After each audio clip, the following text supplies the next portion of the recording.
Hey guys, Caitlin here. Let's talk about what we did in class today for CC Cycle 2 Week 9. All right, so for timeline, I hid the timeline cards around the room. The kids ran and found them while we listened to the first round of it, and then we sang through it a couple of times, and they lined their timeline cards up, and I would then scramble them up and hand them back to them, and they'd do it again. So that's what we did for timeline this week. For math, we did mathercise, we did wall sits, lunges, and high knees while we listened to the song and sang along with it. For geography, because it's kind of a small section on the map, we didn't get out our campus. Each kid has one of the trifold maps from CC. We didn't get those out today because each tutor has a big, like a 5x3, like 5 foot by 3 foot map perhaps, that's laminated that we put up on our boards. And so I took that down off my board and set it on the floor, and we all sat around it. And so that way we were able to easily find the different locations. And then we sang, I love CC Happy Mom's song that she uses. It's very like Caribbean tropical sounding. And so we sang through that and pointed to them, and we would sing through it, and one kid at a time would point to each of them. So we didn't do anything fancy. They just used their fingers to point, and we just all crowded around my big map and looked at it down there. So did for geography. For English, we used silly voices, and we used the dynamics that we learned last week in fine arts. So I had them say it in a crescendo and then say it in a decrescendo. So for the first one, started it whispering and then got louder by the end of saying the interrogative pronouns. And then the second time, we'd already said it a couple times where I say it and repeat it, but the second time with the silly voices, we started loud and got down to a whisper. Then we said it pianissimo, so a whisper for the whole time, and then forte, so pretty loud for the last time.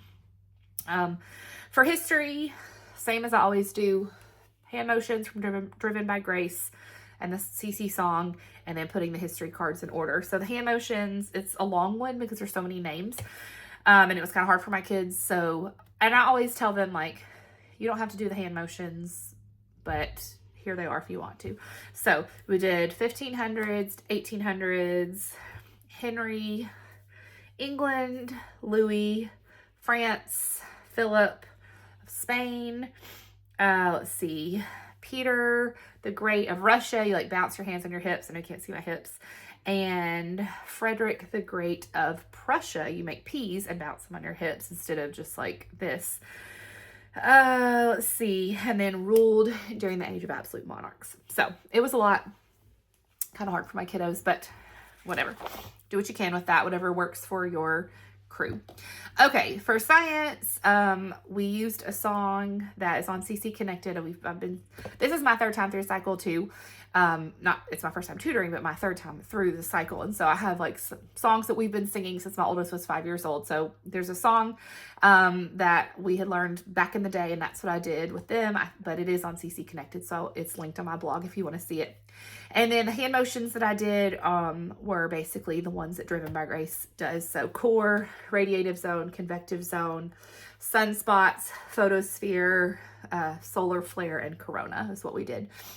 For Latin, we hopped through the agility ladder like we do every other week for Latin for this semester. So that was our new grammar. For fine arts, so I always use the information in our teacher guide, which I have made copies of and put in my notebook so I don't have to carry my whole foundations guide with me. I said teacher's guide, but you know what I meant, the foundations guide. I use that, and then I watch Stephanie Laughlin's videos to remind me of kind of what she has said. I watched them last year, but I'm watching them again this year. So we sang the song and talked about were any of the notes held longer than the others.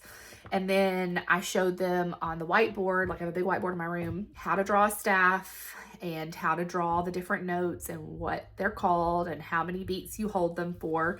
And then how to draw a treble clef. And so then I give them a blank sheet of paper. And I learned this from Stephanie, and she shows how to draw a staff. So instead of using staff paper, like what's in our foundations guide, having them do it from scratch so they could go write their own music at home on a piece of blank paper. So that's what we did, and they did great with it. So we drew the staff and the treble clef. And I actually did this last year with my kids. They're a little bit younger last year, so totally can do it for those young ones. Anyway, so they drew the notes. Then we got the tin whistle out and we practiced playing for 4 beats, 2 beats, 1 beat, a half a beat. Then we practiced playing Mary Had a Little Lamb. And then I had a little game for them. Where did I put that? Yeah, so I made these visuals last year. They are linked on my blog. You can get them. They're just a free download, but I made these. They're like about the size of playing cards. And so each kid gets one of each, a whole note, a half note, a quarter note, and an eighth note. And so they hold them in their hands. And then I'll say, show me an eighth note, or show me a note that gets 2 beats, or show me a whole note. And they hold those up. And so we just kind of sat on the floor and went through that just to practice, you know, identifying note names. And they really had fun with that. So that was fine arts. And then for review, this was a happy accident. I totally did not make this connection until we got there today. But we did Rocket Blast Off. So I've already done this once this year with them. They love it. It's a really easy one. But this week was rockets. We did rockets in hands-on science. And so we had already, you know, talked about rockets and watched, you know, observed a rocket. Several, we did stomp rockets and different things at our campus. But anyway, so this worked out nicely. So if you, I mean, that was just an accident. I planned this way back in the summer, not looking ahead at the fact that it was rockets. But if you're watching this before you've gotten to this day, this is a great one to do on week 9 because it just goes along with it. So anyway, y'all have seen this before. Like I said, we've already done it this year, but just in case, you know, this is the first video of mine you watched. Every kid gets one of these. Mine are laminated, so they can use dry erase marker. Every kid gets a die, singular. I ask a question, we answer the question, and then every kid rolls. Whatever they roll, they mark it off. And then ask another question, they roll again. Whatever they roll, they mark it off. Unless they've already marked that one. So if they rolled 4 on their first one, and then they roll 4 again, they just don't mark. And so we just keep going, until somebody fills up their little tail here, and then we can erase, and then we can do it again. Usually can get through several rounds of it, which gives usually multiple kids an opportunity to win. So that's really fun. And just FYI, this is kind of a side note, a lot of these games are really versatile for older kids too. So my husband and I are co-teaching the 6th grade class at our church this quarter. I'm helping him out, and I've been doing review games with them at the end of each class. And we did this last night, and the 5th and 6th graders had a blast with it. We've done Hot Stew, we've done Stinky Feet. We haven't done Pom Pom Bomb, but I will be doing that with them. So if by chance someone is watching this video who has the Masters kids, these are things that they probably will enjoy too. It's not just for the little ones.